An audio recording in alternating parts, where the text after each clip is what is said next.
Ang hermana ngayon. Si Pinky Resurrection Minor, kasama sina Joy Miranda, Amy Legaspi at Emery Uwala.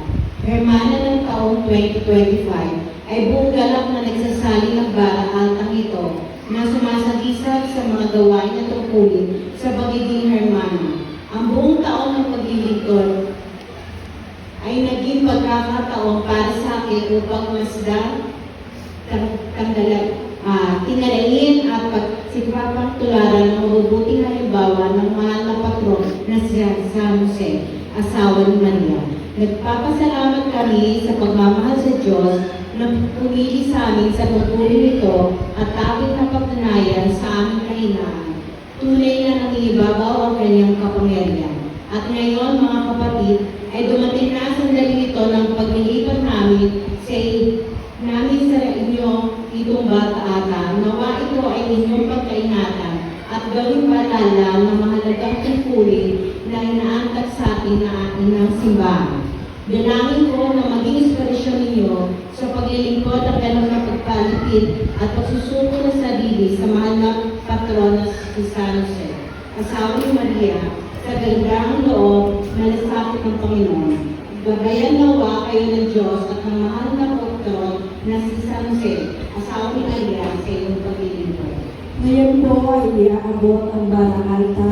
Tatanggapin ng bara alta ang hawakan nito at hahalikan ang garawan ng mahal na San Jose, asawa ni Maria. Ipapasa na po lahat. Sabay-sabay.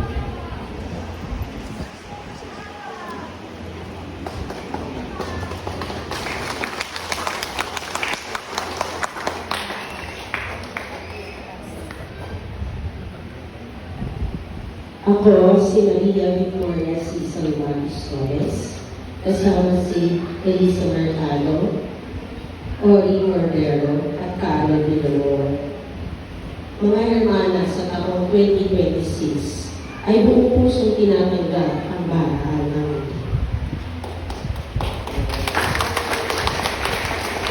Nangangako kami na pag-iingatan namin ang mga bagay na sinasagisag nito.